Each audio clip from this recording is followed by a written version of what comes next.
Isang Batangkenyong walang takot. Walang inuurungan. Jake Magnus. Jake Magnus TV nga po pala, isang Batangkenyong walang kinakatakutan at walang inuurungan sa paghihimay ng mga napapanahong balita dito sa ating bayan. Basta nasa katotohanan at tama ka, handa kang ipaglaban at kakampi ng mamamayan. Jake Magnus. So anyway mga kababayan, eto gaya ng ipinangako ko sa inyo kagabi, mga kababayan, di ba sabi ko, pag-uusapan natin ngayon yung about sa 1987 Constitution na pinilit pakailaman ni dating Pangulong Duterte. So ngayon, eto, pamula sa umpisa kung paano binatikos ni dating Pangulong Duterte, etong si PBBM at saka itong si ex-President Ferdinand Marcos Sr., mga kababayan, patungkol sa usapin ng Chacha. Ngayon, pag-usapan po natin ito ng malaliman. Kasi kagabi, hinihingan tayo ng resibo ng mga basher. Wala daw tayong resibo pero kalaunan may naipakita tayo. Pero gaya nga ng sabi ko kagabi, hindi naman yun yung main topic natin. Kaya ngayon, pag-uusapan po natin yan, mga kababayan. Ano po, so ito, pakinggan na po natin itong nakita nating balita. Ano po, 13 days ago, pamula nung bumanat si dating Pangulong Duterte ulit kay PBBM, mga kababayan, patungkol sa usapin ng Chacha. Ano po, so ngayon, sabi dito, ex-President Duterte sumentro sa pagbatiko sa Chacha ang talumpati sa prayer rally. Mga kababayan, so ito pakinggan po natin ha. Ilang linggo lamang mula nang bawiin ang mga pahayag laban kay Pangulong Bongbong Marcos Jr., nagpakawala ulit ng tirada si dating Pangulong Rodrigo Duterte laban kay PBBM. Pati ang ama ng Pangulo na si former President Ferdinand Marcos nadamay rin sa tirada. Nasa frontline ng balitang yan, si Camille Samonte. Mula sa Davao, lumuwas pa Maynila si dating Pangulong Rodrigo Duterte para ipakita ang kanyang suporta kay Kingdom of Jesus Christ founder Pastor Apollo Kibuloy. Bit-bit niya ang mga kaalyado gaya ng former Presidential Legal Counsel na si Attorney Salvador Panelo at dating tagapagsalita na si Harry Roque sa prayer rally kagabi. Sabi ng dating Pangulo, matalik na kaibigan nila si Pastor Kibuloy. Kaya sila pumunta sa prayer rally. Sa kanyang talumpati, nagpakawala naman ng panibagong tirada si Duterte laban sa mag-amang Ferdinand at Bongbong Marcos kaugnay ng charter change. Ito yung konstitusyon natin. Ang una talang gumalaw nito, iba-iba niya, si Marcos. Ngayon mga kababayan, sinasabi dito ni dating Pangulong Duterte, pinapakita niya yung papel na hawak niya. Ito. Yan. Pinapakita niya itong papel na ito na ang una daw gumalaw nung 1987 Constitution at bumago or pinipilit baguhin, mga kababayan, ay etong si ex-President Ferdinand Marcos Sr. Mga kababayan, tapos ang gumagalaw daw ngayon dyan sa 1987 Constitution, mga kababayan, ay si Pangulong BBM. Sa paanong paraan daw? Para daw humaba, mga kababayan. Ay sa anong dahilan daw, mga kababayan? So para humaba daw yung termino ni PBBM katulad ng paghaba ng termino ng kanyang ama, mga kababayan. So ngayon, sabi ni dating Pangulong Duterte dalawa lang yung gumalaw ng 1987 Constitution. Mga kababayan, dalawa lang tandaan nyo, dalawa lang daw. So ngayon, pagpatuloy pa natin. Maniwala ka hindi, after a few decades, ang pangalawang taong gustong kumalkal ng konstitusyon natin, Marcos. Ganyan nila minain conditioning ang sambayan ng Pilipino. Pinalabas nila dyan na masama si ex-President Ferdinand Marcos Sr. kasi siya yung unang tinuturong gumalaw noong 1987 Constitution, mga kababayan, at pinasama nila etong si PBBM. Kasi nga si PBBM yung itinuturo nila dito sa rallying ito na pangalawang taong gumalaw ng 1987 Constitution, mga kababayan. Or sa madalit salita, etong Chacha. Ano po? So ngayon, ipagpatuloy pa natin. Tuyo sa ulo talaga ang mga gusto pahabain. Sila lang naman yan yung gustong mapahabain ang termino nila. Ang Pilipino lamang interest niya ng pahaba ng termino. Wag ninyong pumayag na mangyari. Di ba? Ang galing. Yan yung mga banat na nabigo na maisakatuparan dati yung pagkalkal sa 1987 Constitution. Tandaan nyo ha mga kababayan, yung isinusulong na Chacha ngayon, Chacha provision ata po yun or Chacha economics mga kababayan para maging open yung mga foreign investor na makapag-invest dito sa ating bansa, ano po, para lumakas ang ating ekonomiya at muling mabuhay mga kababayan at lumakas ang bansang Pilipinas or umasenso sa madalit salita. At eto naman kay dating Pangulong Duterte, nung pinagbalakan niya na galawin, etong 1987 Constitution, yung isinusulong niya naman mga kababayan, yung naging dahilan ng pagkapanalo ni Robin Padilla, yung federalism. So ngayon, si dating Pangulong Duterte nabigo mga kababayan kasi parang nireject ata yan nung kanya mga economics mga kababayan. Ano po, mamaya pag-usapan natin yan. Pero anyway, pagpatuloy pa natin. Mapalitan nila ngayon, walang siguro ko mapalitan sunod na eleksyon. Kasi ang gusto nila, presidential Republican type of government. Diba? Sa ulo ni dating Pangulong Duterte. Kasi nga, mamaya, mahirap kasi magsalita ngayon. Mas maganda na pagka naandudo na tayo sa mismong video. Pagpatuloy pa natin kung ano yung mga naging banat nila kay ex-President Ferdinand Marcos Sr. Kaya ako naiinis kasi sa video ito mga kababayan.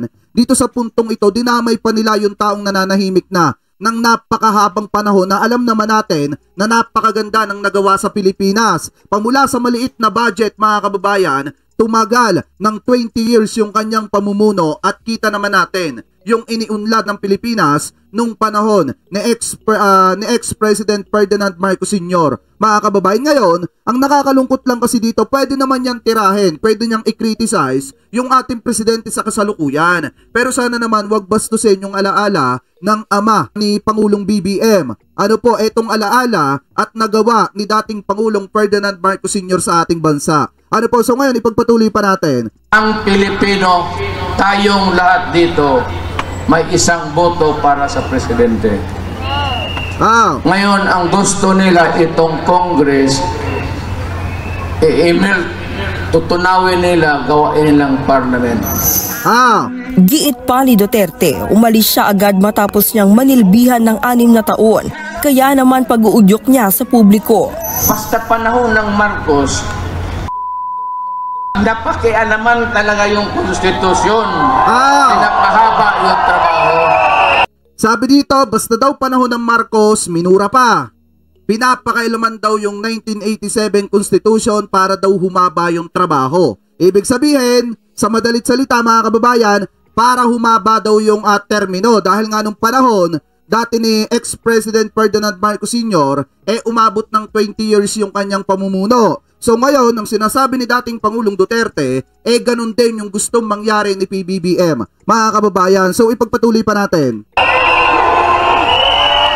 Huwag kayong pumayag na ganun. Kababuyan yan. Present din sa prayer rally ang anak ni Digong na si Vice President Sara Duterte. Bagamat ito yung sinasabi ko mga kababayan. Alam nyo, hindi naman sana matatanong ng sambayan ng Pilipino etong si BP Sara kung bakit nananahimik sa issue ng West Philippines kaya lang naman tinatanong siya lalo na nung mga party list mga kababayan kung bakit nananahimik dito sa issue ng West Philippines kasi nga nagpakita siya ng naglabas siya ng statement tungkol dito kay Kibuloy at hindi lang yon mga kababayan, pumunta pa siya sa rally nitong si Kibuloy mga kababayan na kontra dun sa gobyerno yung mga sinasabi.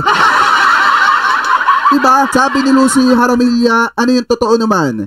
Totoo naman talaga na gustong pahabain ni PBBM yung kanyang termino, kaya niya iniibo etong 1987 Constitution.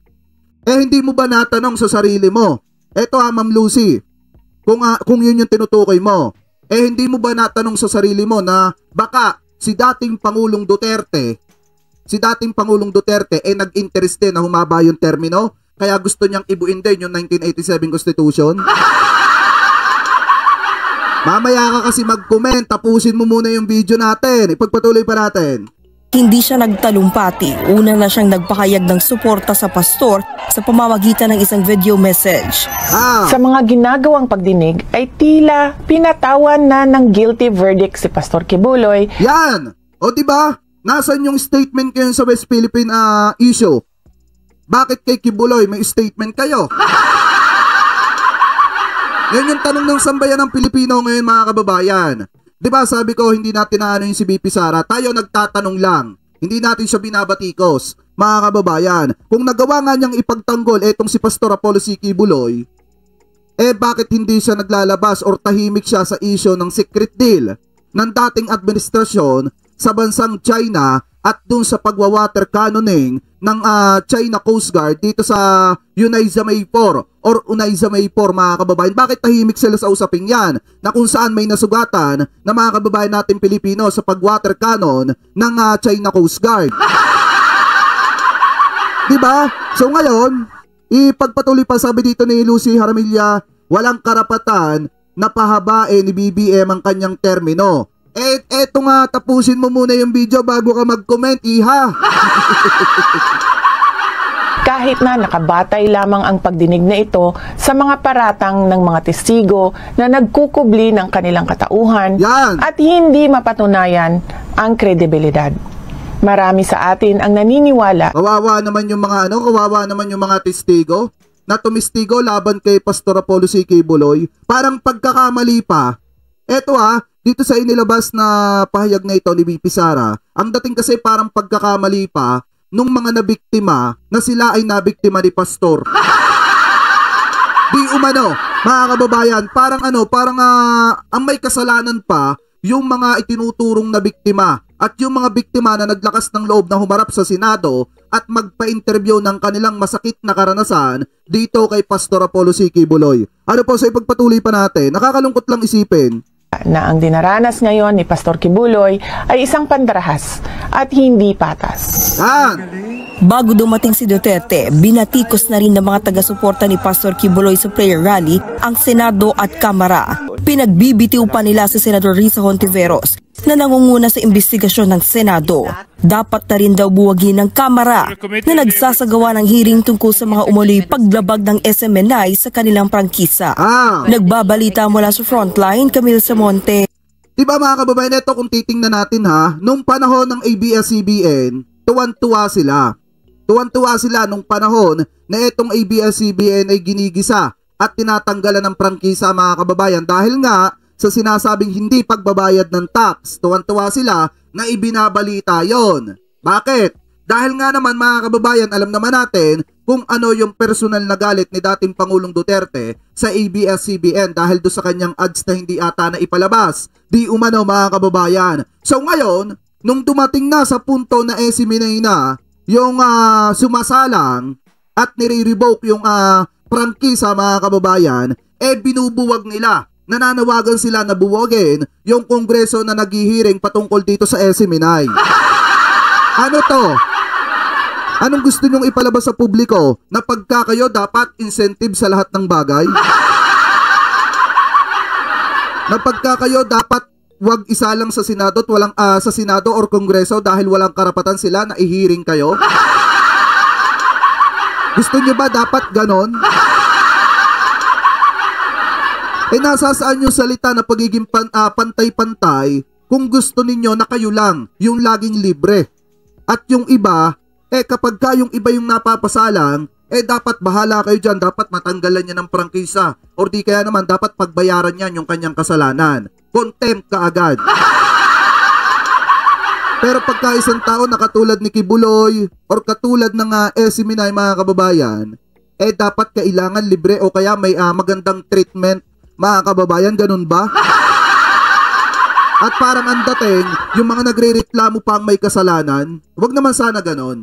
Tingnan natin yung Pilipino na nagtiwala at nagluklok sa inyo kung nasasaan kayo ngayon.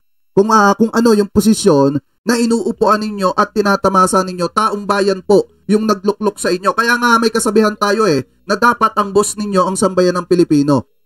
Ano po, so ngayon, mga kababayan, puntahan naman natin itong next topic natin. Diretso na natin sa usapin ng 1987 Constitution dahil gaya nga ng sabi ko, nangako ako sa inyo, natatalakay natin at hihimayin natin ito. So ngayon, maliwanag naman dyan na binatikos ni dating Pangulong Duterte, mga kababayan, etong 1987 Constitution.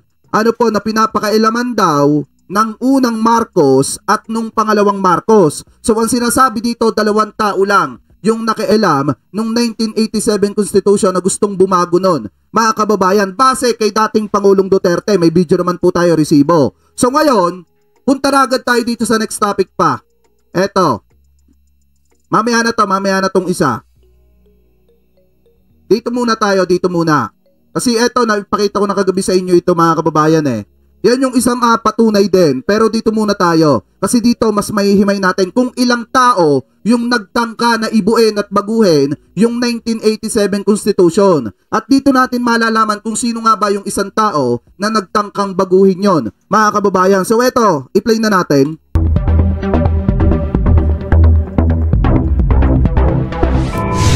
Sa kanyang mga pahayag sa liwasang Bonifacio nitong Martes, may mga binitawan si dating Pangulong Rodrigo Duterte tungkol sa charter change.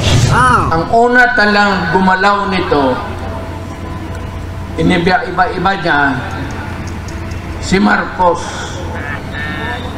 Maniwala ka hindi. Totoo naman na kinalikot ni Marcos Sr. ang konstitusyon at gumawa pa ng bagong konstitusyon. Pero hindi siya ang unang nagamenda ng saligang batas. Ang isa sa mga pinakaunang pagamenda ng konstitusyon ay bago pa mag-World War II. Ang 1935 Constitution, binuo ng isang Constitutional Convention, sinertify ng US President. Ang una pong gumalaw niyan, yung 1987 Constitution na yan, mga kababayan, ay walang iba. Yung unang gumalaw yung unang nag-amyenda ay walang iba kung hindi itong si Manuel L. Quezon. Mga kababayan, bago pa magkaroon ng World War II. Mga kababayan, maliwanag naman po na hindi si Marcos Sr. yung unang gumalaw niyan.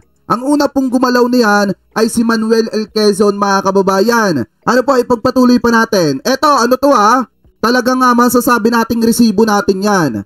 Ano po, kasi sinasabi ni dating Pangulong Duterte, dalawang Marcos lang yung sumubok na galawin yung 1987 Constitution. Ano po, or etong Chacha, mga kababayan. So ito ay pagpatuloy pa natin. President at niratify ng mga Pilipino noong May 1935. Pero ang original na bersyon nito ay unicameral. Ibig pong sabihin, walang Senado o Kongreso, isang lehislatura lamang. Kita nyo, dati 1935 Constitution pa, mga kababayan. At ang Pangulo at Pangalawang Pangulo merong 6-year term at walang re-election. Ngayon, taong 1940, inamyendahan ng National Assembly o yung Kongreso noon ang konstitusyon. Ginawang bicameral na ang Assembly at may Senado at Kongreso na. Ginawang 4-year terms ang Pangulo at Pangalawang Pangulo na merong 1 re-election. At dagdag pa ni dating Pangulong Duterte, ang pangalawang gustong mag-amyenda ng konstitusyon. Ang pangalawang taong gustong kumalkal ng konstitusyon natin, Marcos. Si Pangulong Bongbong Marcos. Totoo naman na ginalaw ni Marcos Sr. ang 1935 Constitution. Katunayan, gumawa siya ng panibago, ang 1973 Constitution. 2 taon bago matapos ang kanyang huling termino, Tandaan nyo, mga kababayan, na pumula sa 1935 Constitution, naging 1973 Constitution. Mga kababayan, at yan na po yung ginalaw nitong si Marcos Sr. Ano po, ipagpatuloy pa natin. Tawag si Marcos Sr. ng isang Constitutional Convention para baguhin ang saligang batas. Ang convention na ito, nabahira ng mga alegasyon ng korupsyon at pagmamanipula. Taong 1973, imbes na iparatify ni Marcos ang konstitusyon sa pamamagitan ng botohan, ginawa na lang niya itong viva voce or voice voting sa mga tinatawag na citizens assemblies. Kumbaga, ang mas malakas na boses, siya ang panalo. At ito raw po ang resulta ng voice voting. 14.9 million for the new constitution at 743,000 against. Pero kung paano ginawa ang bilangan, gayong boses lamang ang ginamit, hindi po malinaw. At mula noon, mga 5 o 6 na beses inamyendahan ang 1973 Constitution. Pero parang nalimutan ni Pangulong Duterte ang lahat ng iba pang pangulo. Eto na, yung pinaka-pinali nitong bidyong ito. Nandiyan pa ba yung mga taga-suporta? Ma'am Lucy Haramilla, nanonood ka pa ba? Eto, panoorin mo Diba sinasabi ni dating Pangulong Duterte, 2 Marcos lang yung nagtangka na ibuin yung 1987 Constitution, mga kababayan. So ipinakita naman natin na hindi si Marcos Sr. yung unang umibo nun, Kung hindi, si Manuel L. Quezon, mga kababayan. Hanggang sa sinunda na nitong si Marcos Sr. Ano po, so ngayon, nakakalimutan nata ni dating Pangulong Duterte na pinagbalakan niya ring ibuin itong 1987 Constitution. Yung mga taga-suporta ni yung mga banatay dyan, yung mga nagsasabing bayaran, makinig kayo. Eto ipagpatuloy pa natin. Ulo na nagbalak ding baguhin ang konstitusyon, kasama na rin siya. Noong palang panahon ni dating Pangulong Fidel Ramos, maugong na ang tulak para amyenda ng konstitusyon at bigyan ng isa pang termino si FVR. Eto yung sinasabing Pirma Group, mga kababayan. Di ba dati, alam nyo kung tutusin hindi ko nga lubos akalain na nung bata ako, eto napapag-usapan na ito, itong tungkol sa Pirma. Dati pa nga may mga lumalabas pang balita dati. Kung makikita nyo siguro yung mga katulad kong pobre mahihirap, mga kababayan, makaka-relate kayo dito. Diba dati may kumakalat na balita, nagpupuntahan pa nga yung mga magulang ko, tanda ko pa nga dati noon, pumupunta yung mga magulang ko sa barangay kasi nga, meron daw pirma, na kapag ka daw pumirma ka doon, mga kababayan, makakatanggap ka ng kayamanan ng Marcos. Hindi, yun pa dati, mga kababayan, ang ginagamit ng term. Pero, hindi si PBBM or hindi si Marcos Sr. yung nakapwestong presidente noon, mga kababayan. So ngayon, kung makikita ninyo, etong Pirma Group na ito, dito nagsimula to, mga kababayan, kasi pinagtangkaan din na baguhin nitong si Fidel Ramos ata ito, mga kababayan, yung 1987 Constitution, mga kababayan. Ano po, sa pamamagitan ng Pirma Group at saka nitong People Initiative, mga kababayan. So ngayon, itinurn down ito ng Supreme Court, mga kababayan. So ngayon, ipagpatuloy pa natin. Ito unang lumantad ang grupong pirma at ang panukala para sa People's Initiative. Pero binaril ito ng Korte Suprema taong 1997 dahil kulang pa ng enabling law para sa People's Initiative. Panahon naman ni Pangulong Estrada, tinawag ito ni ERAP na Constitutional Correction for Development. Bumuo si ERAP ng isang komisyon para magtulak ng pagtanggal sa mga national provisions sa konstitusyon. Biruin nyo kahit si ERAP, pinagtangkaan niya din galawin yung Constitution, mga kababayan. Ngayon, magbilang kayo kung ilang tao na yung nagtangkang galawin, mga kababayan, yung 1987 Constitution. Pamula sa 1935 Constitution hanggang naging 1973 ata yun, mga kababayan. Wait lang ano bang oras to? 2:57. Ibalik natin dito kay Ferdinand Marcos Sr. 1973 Constitution, mga kababayan. Pamula sa ano yun?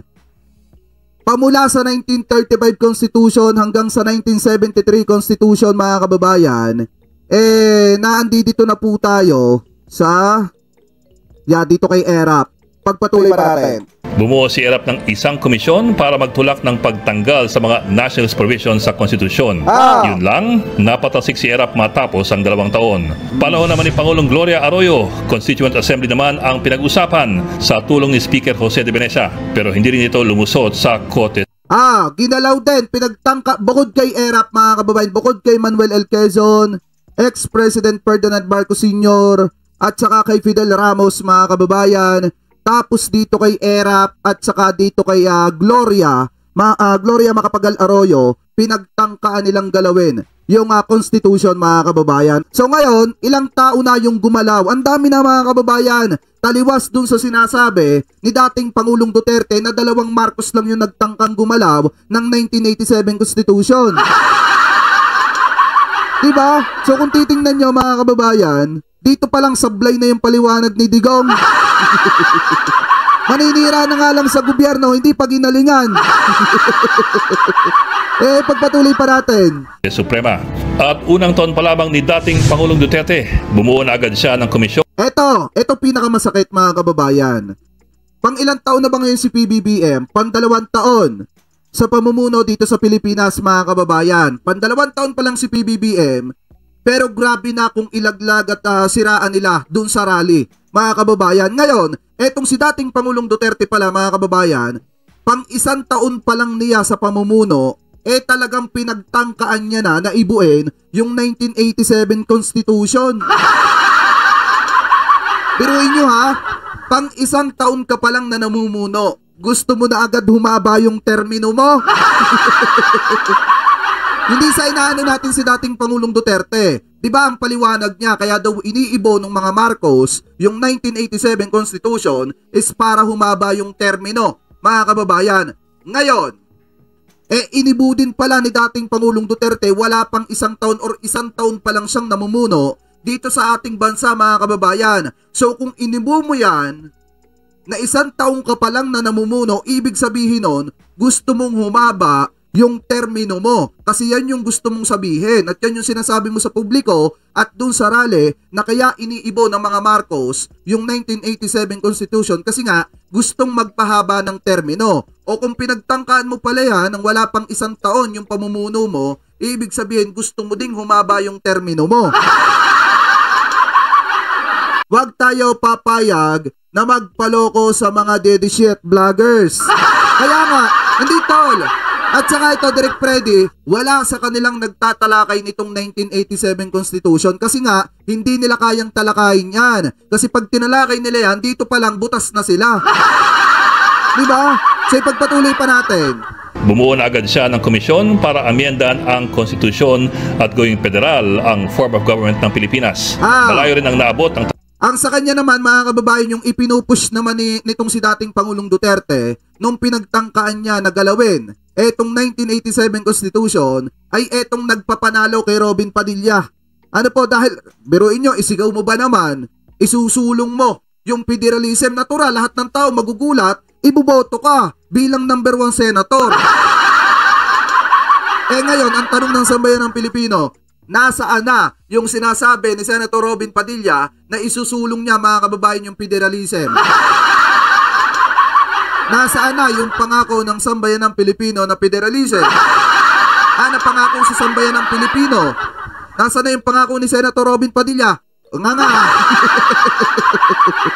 Eto, uulitin ko yung isinusulong ng yung Chacha ngayon. Ang pagkakaalam ko, base sa pagkakaalam ko, hindi ko pa naman nababasa, mga kababayan, pero napapanood dati sa mga balita, Chacha Economics, mga kababayan, provision. Kumbaga, para makapag-invest yung mga foreign investor dito sa ating bansa at para matulungang umangat, mga kababayan, ang ekonomiya at magkaroon ng maraming trabaho ang mga kababayan nating Pilipino. Ano po, so ngayon, ito naman kay dating Pangulong Duterte, federalism yung ipinupush niya, kaya gusto niyang kaya gusto niyang maibo etong 1987 Constitution, mga kababayan. Ano po, kumbaga, malaki ang posibilidad na mapasa kanya yung mga liderato. Ano po, so ngayon ipagpatuloy pa natin. Talakayan nung panahon ni Pangulong Duterte, pero sabi ni Ma'am Raquel Sarito, demokrasya tol. Yun nga lagi ko naririnig kay kay Direk Freddy. Pagpatuloy pa natin. Huli, binaril din ito ng kanyang mga economic managers. Pero patuloy ang pag-ikot ng mundo. At ngayon, ang dating Pangulong Rodrigo Duterte ay tila isa sa mga nangunguna sa pagbabantay sa 1987 Constitution. Kasi ayaw niya kasing mabigo, mga kababayan. Ayaw niyang maipatupad ni PBBM yung ikinabigo niya, mga kababayan. Dahil itong kay dating Pangulong Duterte, ang mismong tumabla nung pag-ibo niya ng 1987 Constitution ay yung kanyang mga mismong economics manager, mga kababayan. Kaya ayaw niya may sa katuparan ni PBBM mapagtagumpayan yung pagre-review or pag-ibo dito sa 1987 Constitution, mga kababayan. Kaya nga kung mapapansin ninyo, dito kumbaga nakakabahala nga yung pagbabago ng statement nitong si dating Pangulong Duterte. Una tutol, pangalawa pabor, pangatlo tutol na naman, mga kababayan. Kaya nga nakakalito kung iisipin nyo diba? So kung iisipin nyo, mga kababayan, ito kung ating liliwanagin lang yung pag-iisip natin, lalo na yung mga basher ni PBBM, sana bago kayo magsalita, isipin nyo, mag-aral kayo ng history kahit papaano. Ako, hindi po ako magaling, mga kababayan. Talagang kanina, bago tayo mag-live, binasa lang natin yan at nireview lang natin yung video para kapag ka nagsalita sa harap ninyo, kahit papaano, hindi naman 100%, may maunawaan kayo, mga kababayan. Diba, dun sa pagsasabi ni dating Pangulong Duterte sa rally na 2 tao yung umibo ng 1987 Constitution, hindi ba pagsisinungaling na agad yon? Isipin nyo mabuti mga kababayan, pagsisinungaling na agad yon. Dahil kung iisipin mo, pagsigawan mo ba naman sa harap ng maraming tao, 2 Marcos lang yung nagtangkang umibo kahit alam mo sa sarili mo na inibo mo din yun. Kasi ano ba mga kababayan yung agenda kung bakit nila ginagawa yung mga ganyang bagay? Para ma-abolish ang ating gobyerno, para bumagsak si PBBM, at pag bumagsak si PBBM, sa larong chess mga kababayan, sino yung susunod sa king? Siyempre yung queen, yung kasunod. Diba mga kababayan? So sana kung sisirain yung gobyerno, galing-galingan nyo, yung hindi sana makakahanap ng butas ang sambayan ng Pilipino. Sabi nga dito ni Kuya Ayi, nung si Duterte ang nakaluklok, kailangan niyang siguraduhin na ang kanyang termino ay tatagal sakaling ang federalismo ay lulusot. Wala pang 1 taon. Pinalutang ang isyo na papalitan ng Constitution. Kaya nga, wala pang 1 taon na namumuno. Talagang hinangad mo na agad na humaba yung termino mo. Pero wala tayong magagawa. Sabi nga ni Direk Freddy, demokrasya totol. Matanda na siya. Yan na naman ang palusot nun. Kaya nga, ay shoutout po sa inyong lahat ha. Thank you po sa panonood. Thank you po. So anyway mga kababayan, ipagpatuloy pa natin. Punta naman tayo dito sa isa pa. Ito yung isa pang balita. Kagabi na ipakita ko na sa inyo to, pero sisiguraduhin natin na meron tayong mga resibo talaga about dun sa sinabi natin kagabi. Kasi nakakainis yung isang basher na sinasabing walang resibo yung mga pro-government vlogger pag nagtatalakay. So ito pa yung isa kung hindi kayo naniniwala dun sa unang balita natin. After making known his choice for the next speaker, we begin tonight with the President encouraging Congress to push for charter change while he is in office. Maricel Halili with the story. During a speech at the oath-taking ceremony of new government appointees on Monday night, President Rodrigo Duterte had a message for the incoming leaders of the House of Representatives. If you want to change the Constitution, do it now. Nandiyan pa ako. And I can... Kasi nga, pag nandiyan ka pa, naisakatuparan yon, hahaba yung termino mo. Kaya nga, sinasabi mo agad, do it now habang nandito pa ako. Kasi nga, ako din yung makikinabang niyan sa huli. Hahaba yung termino ko. Tell the military, no, you better. Kasi ang military mainit na. And I've told you all the corruptions sa gobyerno, ang pinakamalaki nandyan sa itaas. Duterte claims the military has become increasingly concerned about worsening corruption in the government. This was echoed by presidential spokesperson Salvador Panelo, who said the military has been keeping a close eye on corrupt government agencies. The president, Panelo said, wants to change the constitution to rid the country of corruption. I think it's a fair...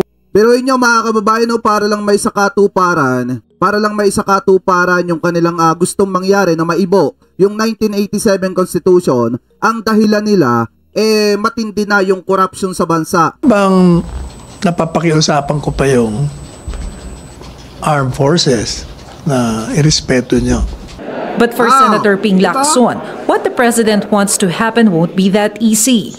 Lacson says a contentious issue would be the mode of voting, if it would be done separately by the upper and lower chambers. He says the Senate for sure won't allow to be outvoted by the numerically superior lower house on possible amendments to the Constitution. Lacson also stressed that there must be assurances as to what provisions in the Constitution should be amended. Wala naman napalitan doon sa situation dahil unang-una, hindi papayag yung Senate na mag-constitute kami into a Constituent Assembly hanggang hindi malinaw. Ang tanong, sino maglilinaw? Kung papasok kami sa isang kasunduan sa kanila by way of say a joint resolution, magkakaroon ng cause of action. So matitrigger yung Supreme Court na mag-render ng decision. Senator Joel Villanueva said in a statement that there are no discussions yet in the Senate about Chacha. He sees no urgent need to amend the Constitution. Opposition Senator Franklin Drilon Sabi dito ni Kuya Ay, federalismo ang sinusulong dahil mainit na mainit pa ang pangalan niya. Sumatotal, tatatak sa mga loyalista niya na siya ang mamumuno nung panahon niya, sip-sip sa militar, ang gobyernong Duterte. Ano pa nga ba? Ano pa nga ba? Ganun at ganun din yung pupuntahan. Kaya nga galit na galit sila ngayon sa administrasyon ni PBBM. Kasi nga, yung gustong mangyari ni dating Pangulong Duterte na humaba yung kanyang termino, ayaw niyang mangyari kay PBBM. Diba? Kaya nga gustong-gusto niya, kung tutusin mga kababayan ha, eto tingin ko lang naman, si PRRD si former President Duterte mga kababayan, ayaw niya pa talagang umalis sa pagiging presidente. Yan yung tingin ko dyan mga kababayan. Kaya nga kung mapapansin ninyo, di ba umugong dati yung balita na yung kanyang anak dapat ang tatakbong presidente, mga kababayan. Kaso tumakbo si PBBM, kaya nag-vice presidente etong si BP Inday Sara Duterte. So ngayon mga kababayan, ang tingin dito ng sambayan ng Pilipino, lalo na ng mga netizen, kaya gigil na gigil etong si dating Pangulong Duterte kasi nga ayaw pang umalis sa kanyang pagiging presidente or di kaya naman hindi naging presidente yung gusto niyang maging presidente. So ipagpatuloy pa natin. Elon believes Chacha's fate will be significantly affected by the 2022 presidential election. Tama. Yet he stressed that the Senate will... Diba biruin nyo? Kung naisakatuparan ni dating Pangulong Duterte yon, walang 2022 election, maniwala kayo. Walang bagong presidente na papalit mga kababayan. Dahil nga, kung sakali na maisakatuparan yon, yung pag-amend nila, pag-ibu niya sa 1987 Constitution, siya pa rin po ang mamumuno mga kababayan. At walang kasiguraduhan kung mapapalitan siya or hindi habang nabubuhay siya. Mga kababayan, ano po? So ngayon, ipagpatuloy pa natin. Remain its independence in handling the divisive Chacha as it has shown in the past. For News 5, Maricel Halili, we are One News. Diba? Napakalinaw! Ngayon, sabihin nyo, mga Duterte Balahura supporter. Ginagalit nyo ko eh. Sasabihin ninyo, walang resibo. Ayan, pinakita ko na yung resibo. Naglabasa na yung resibo, mga kababayan. Ilang tao yung gumalaw? Si Quezon, Marcos, sino pa ba? Fidel Ramos, Erap, Duterte, Gloria, at eto na si PBBM. So, ibig sabihin, pampito, mga kababayan, si PBBM na gumalaw or nagtangkang reviewin yung 1987 Constitution. Mga kababayan, hindi po dalawang tao. Taliwas dun sa sinasabi ni dating Pangulong Duterte.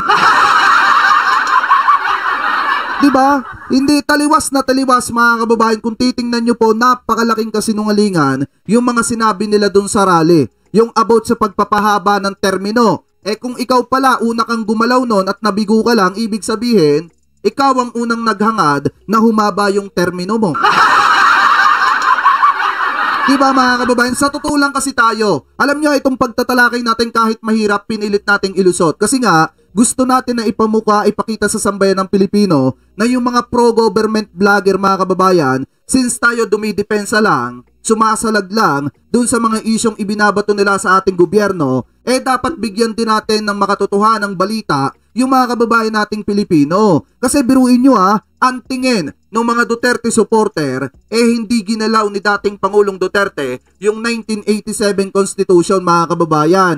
Pero napakaliwanag naman na pinagtangka ang galawin niya ni dating Pangulong Duterte, wala pang isang taon yung kanyang pamumuno.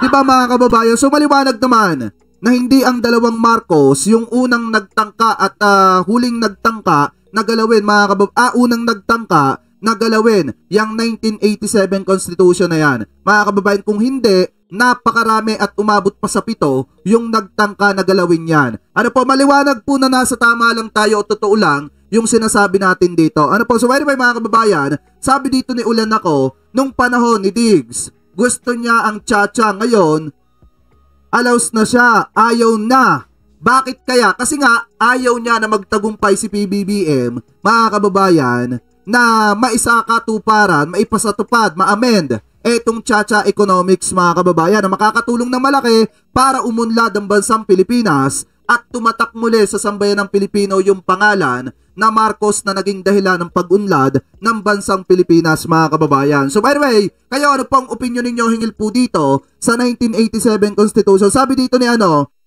Lucy Jaramillo, parang hindi na tayo makakaranas kalayaan ng Pilipinas, mas lalo pa tayo ngayon naghihirap. Yan ang problema sa inyong mga DDS supporter. Ito pansin ko lang, mga kababayan. Ito pansin ko lang talaga. Kapag ka nagtatalakay tayo, may naipakita tayong resibo, totoo yung sinasabi natin, ang lagi nilang sinasabi, wala nang pag-asang umangat ang Pilipinas habang buhay na lang tayong maghihirap at hindi na natin makakamtan yung kalayaan, paulit-ulit na lang. Kung tutusin, mga kababayan, kung wala sana mga secret deal na ganyan, madali para sa atin ang i-depend ang West Philippine Sea. Kaso nga lang nagkaroon ng lihim na sikreto, mga kababayan, lihim na kasunduan na hindi natin alam, mga kababayan, kung papaano pa mababawi. Diba? Kaya nga kung makikita ninyo, yung mga nasa West Philippine Sea, yung mga magdadala ng resupply, mga kababayan, wina-water cannoning nila kasi nga may kasunduan. At ibig sabihin nun, kapag may kasunduan yon, dagdag pahirap sa bagong administrasyon, mga kababayan. Kasi nga, hindi natin alam kung paano natin mababawi yung tinutukoy na lihim na kasunduan yon. Ano po? So ngayon, mga kababayan, maliwanag naman na ginalaw din ni dating Pangulong Duterte etong 1987 Constitution. Yung mga naghahanap dyan ng resibo, i-upload ko po ito ng bukod, mga kababayan, i-chop-chop natin yan para makita nung iba na hindi lang si PBBM or si ex-President Ferdinand Marcos Sr. yung nagtangka na galawin yan. Ano po? So anyway, mga kababayan, comment below na lamang po kung ano po masasabi nyo hingil po dyan sa pag-amend or tangkang paggalaw ni dating Pangulong Duterte ng 1987 Constitution para humaba, mga kababayan, di umano yung kanyang termino dahil sa federalismo na sinasabi niya. Mga kababayan, ano po